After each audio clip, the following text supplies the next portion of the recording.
Hi there, all you folks out there responsible for for teaching kids, educating kids in this COVID time, or any time for that matter, but it's particularly right now. So, parents, grandparents, aunts, uncles, friends, teachers, even. Big challenge for educating kids, and just want to share with you uh, another installation on my Crawdad curricula. And the thesis here, the idea is that if you choose something that's really relevant, and believe it or not, crawdads are for us, that from there you can link into all sorts of fantastic, interesting things that really will relate to what the kids are concerned about. So, in this particular uh, curriculum piece of the overall Crawdad curricula, I'd like to talk about or share ideas with you about crawdads in space. So,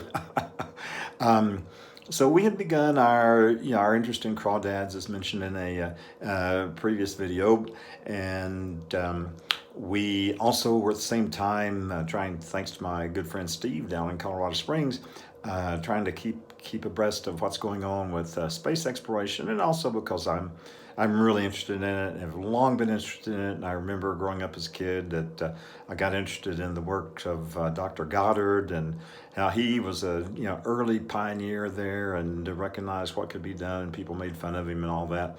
So anyhow, here we are today, and there have been numerous space exploration missions, and so the girls and I were watching some really good videos on the exploration, particularly of Mars, the planet Mars, and we found out that by watching one of those, that there was evidence that there had actually been water on Mars at one time, a significant amount of it, and so I asked the girls. I thought, well, hey, do you think that maybe um, crawdads might have lived on Mars? So that's one of the threads that we plan to pursue. And when I say pursue, what I mean by that is I want to talk to the girls about, well, what do you think the first creature was that was shot into space?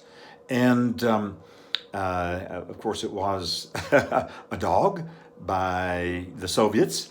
And I'll be able to talk to the girls about just all these fantastic concepts of, first of all, how come birds weren't the first creatures in space? Why couldn't birds just, or an eagle maybe, just flap its wings and go flying off into space? Of course, that'll bring up the concepts of atmosphere and gravity.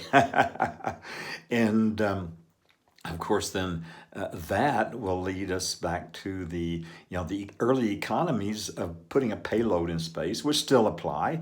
And so, why did the Russians choose to shoot a dog up in space instead of a human being, which they subsequently did? But that, of course, raises the questions about payload versus the thrust required to get that payload out of Earth's gravity. And that links, of course, to another video that Steve sent us about Elon Musk and his project to go colonize Mars and how many people it can take. And when Sophie watched the 5-minute summary of his colonization conference, Mars colonization conference, she asked, well, why aren't they taking animals? So. We're investigating that. I mean, what if they took, instead of taking 100 or even 200 people, how many crawdads could they take? And just all sorts of fantastic math that's available there. Of course, Elon Musk put up his chart that that was quite detailed about the cost of flying to Mars and or spacing to Mars or wherever it is, rocketing off to Mars. And so all sorts of fantastic mathematical calculations can be involved there. And it's just so exciting because it links into the early space exploration. And oh my gosh, that links to the history of the space exploration and what the United States did, the National Aeronautics and Space Administration, NASA. And one of our favorite movies is Hidden Figures. And we've already watched that twice with the girls. And of course, that brings up the whole issue of sexism and racism and the role that those heroic women played and getting a man safely into orbit and back.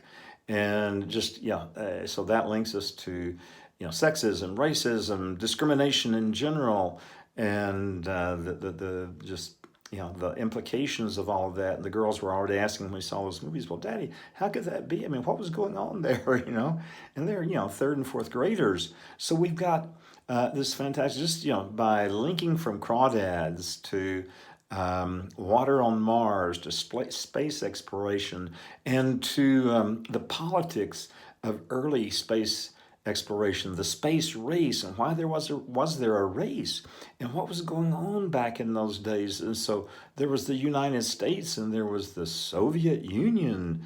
And what was the Soviet Union, and why was there a conflict between the Soviet Union and the United States? And does that go? That gets into political ideology, like what is communism and socialism, and what is democracy? What are free markets?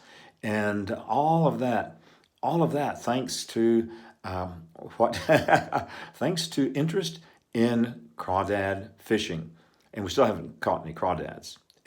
So Daddy has to get busy and get back out to that lake and catch some crawdads. And we did order a crawdad trap, which should be arriving soon, and we'll see what we can do. Okay, that's it for this little session on one specific curriculum that is part of the Crawdad curricula that are part of our Metagalactics curricula. All right. See you later. Hope you're having a great day educating kids. And if you're not, I hope you educate kids one way or the other. Bye.